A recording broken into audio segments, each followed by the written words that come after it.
Ladies and gentlemen, we're going live. Hey, everybody. My name is Morrell. Welcome to the Man Cave where we keep the party going. Today, I want to talk about one of the most needed conversations of all time. And it's called, maybe pronouncing it wrong, irreconcilable differences in divorce.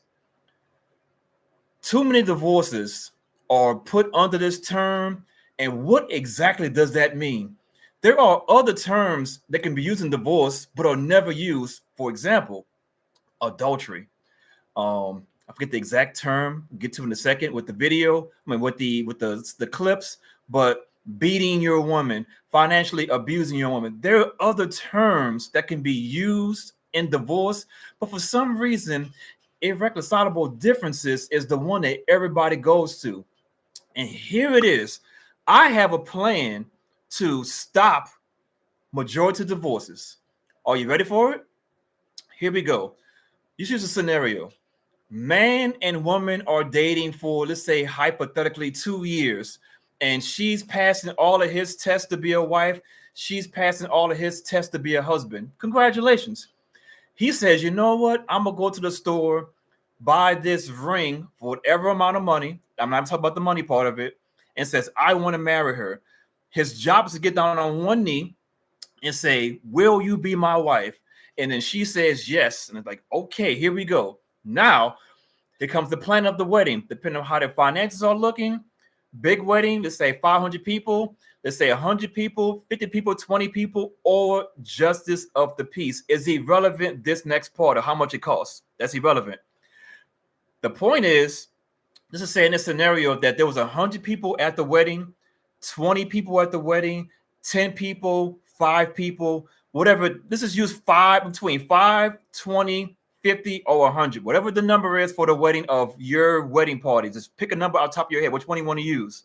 Now, the wedding happens. The man says yes in front of the pastor, preacher, and priest, and she says yes too. Now they're married for, let's say, 5 years, 2 years. It's irrelevant how long they've been married for. And I'm statistically proved that women file for divorce way more than men. She says, I want to get a divorce. And the man is like, okay, for what? And she says, irreconcilable differences. He's like, what does that mean? She says, I just want out. It's like, but what does that mean? It's like, I just want out.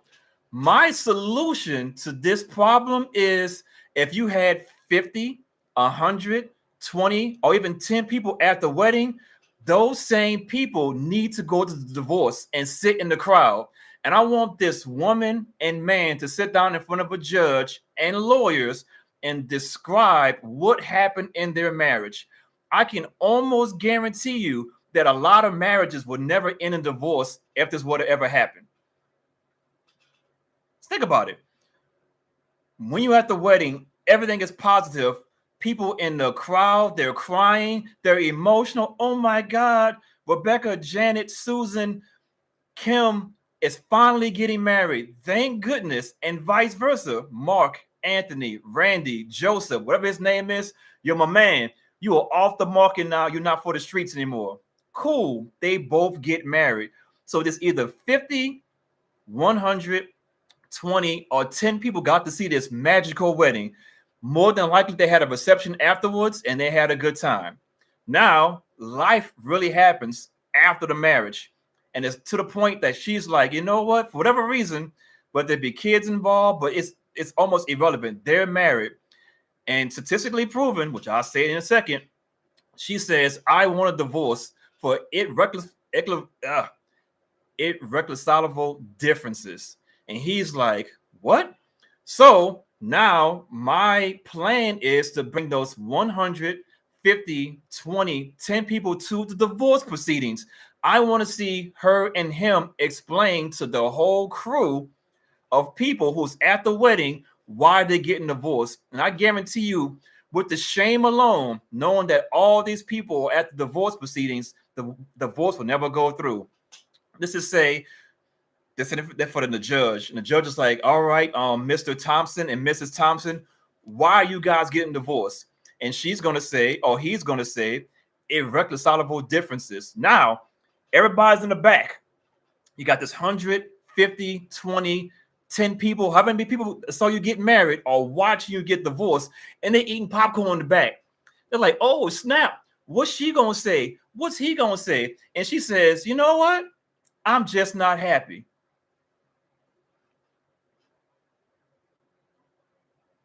He doesn't emotionally stimulate me anymore. He financially isn't where I want him to be.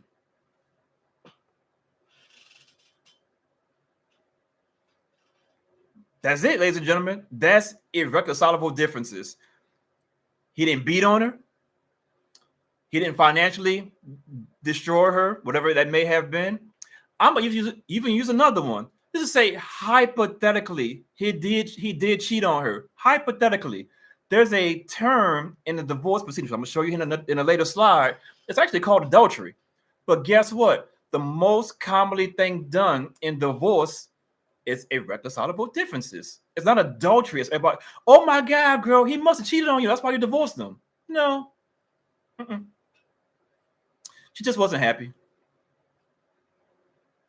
Nah, girl, he must have beat you, right? No. He must have not been there for the kids. Well, he's probably at work. He might have missed a dance recital. He might have missed football practice. He might have missed something of that nature. But somebody got to pay the bills. Yeah, girl, he was never around. He was working. So, this is picture that thought right fast. You're in the courtroom, Mr. Johnson, Mrs. Johnson, and you're going to the judge. You have two lawyers, and you have 150 people, 20 people, or 10 people who came to the wedding and was like, oh my God, congratulations, girl. Congratulations, my man. Good job. Wearing the wedding rings. They're dancing to the sunset. They go on the honeymoon, the whole 9 yards. And now she says, you know what? I'm not happy. And with me not being happy, I'm going to put down the claim of irreconcilable differences. Now everybody in the audience is like, wait a minute. I went to your wedding and everything was happy. But now that you're going through quote unquote hard times, you want to bow out. The audience is going to be like, I thought you said for better or for worse, for richer or for poor, in sickness and in health. Ain't something about happiness. One thing that I want you guys to understand about this is when a divorce happens, there's a couple of things that you can get from a divorce from the male side or the female side. It can be money. It can be assets. It can be child support. It can be spousal support. But one thing you're never going to get back after a marriage is over with is love. I've never seen in a divorce proceeding somebody say, hey, Your Honor, can I get my love back? Let that sink in for a second. I'm going to say it again. Your Honor, I want alimony, child support, some money, some 401k, potentially over half of his bank account, maybe a car, an asset. I want half of the house. All that's legit. No harm, no foul. I've never seen a woman or a man who's ever filed for divorce be like, Your Honor, can I have my love back? That's the main reason for getting married, right? Everybody says, I am marrying for love.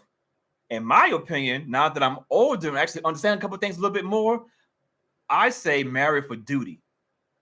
Now, what is duty?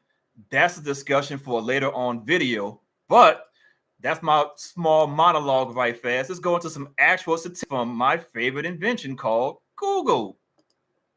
I love Google. It gives me all the answers. Now, legal reasons for divorce into two main categories are no fault, like irreconcilable differences or separation, and fault-based like adultery, abandonment, cruelty, substance abuse, or that word I can't pronounce, but hey, I have a high school education, I never went to college, so be it. With specific grounds varying by state, but no fault is common.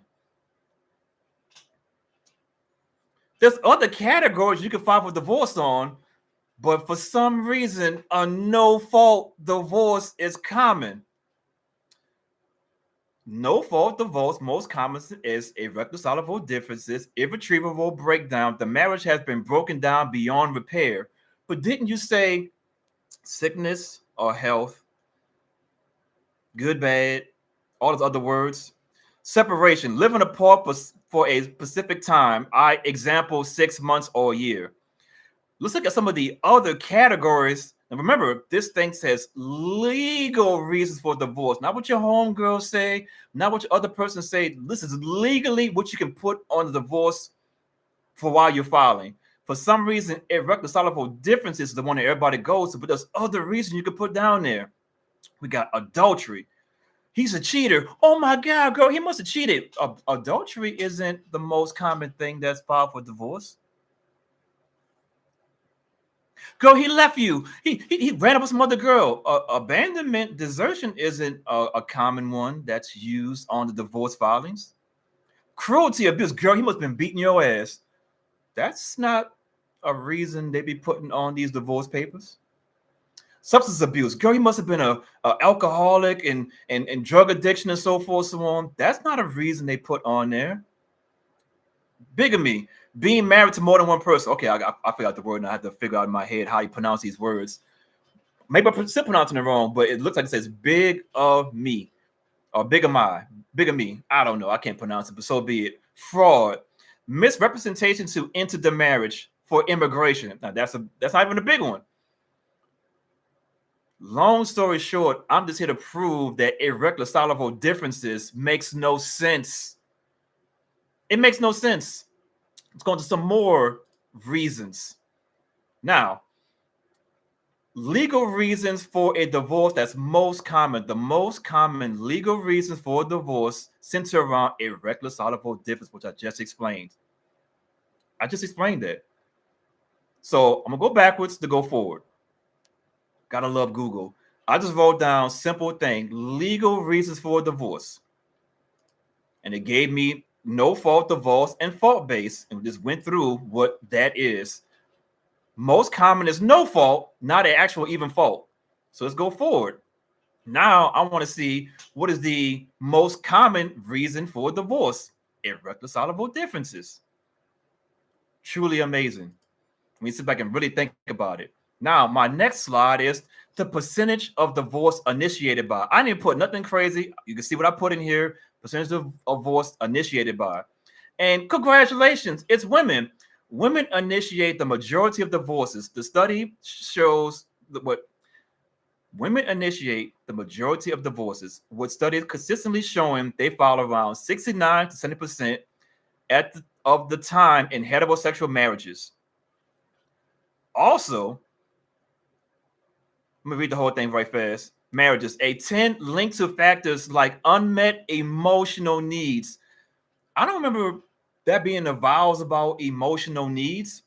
Unequal burdens, domestic/child care, and domestic for independence through men often cite infidelity or life changes when filing. For college-educated couples, this figure for women initiating can even rise up to 90%. Women are the most educated. Women are the most, whatever the word is Googleable. I'm not just making this stuff up. 90% of college-educated couples file for divorce.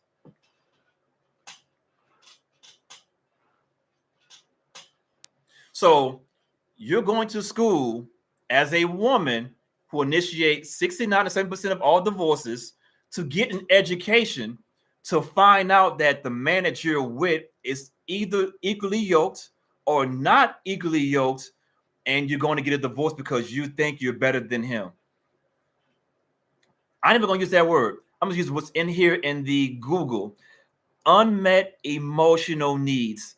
Because I went to college and I'm educated, he didn't meet my emotional needs.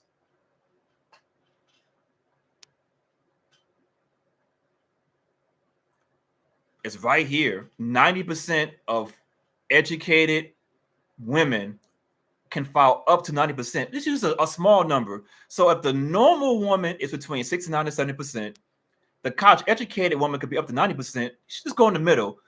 I'm gonna use the word 8, the number 80.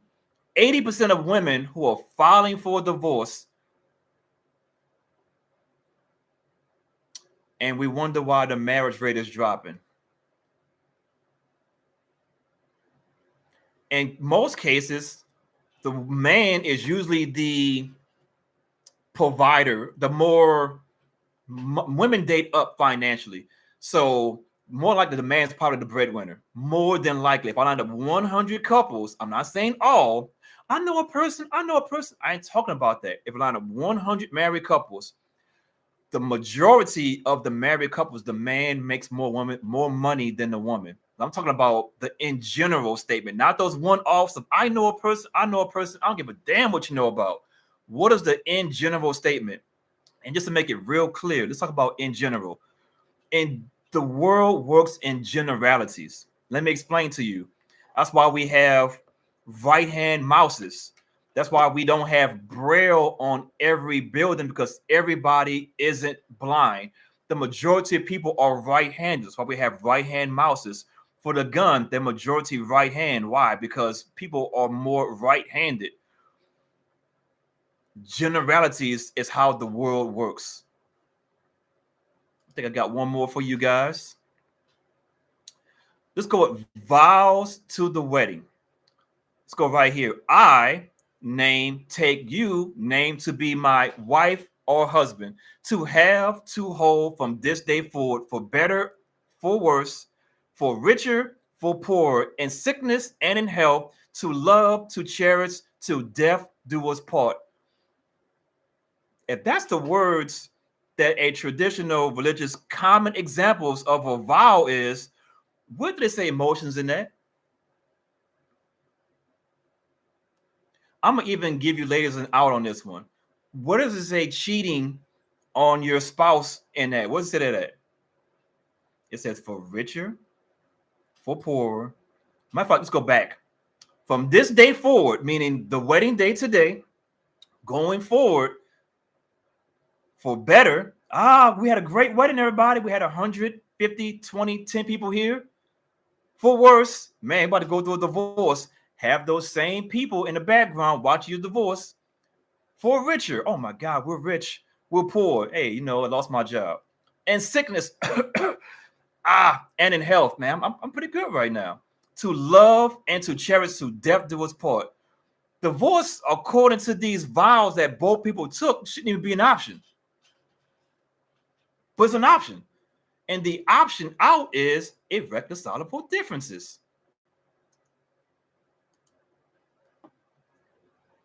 Most common legal reasons, irreconcilable differences. There's all these other categories. There's adultery, there's domestic abuse, there's substance abuse, there's abandonment. But for some reason, the most common one is irreconcilable differences.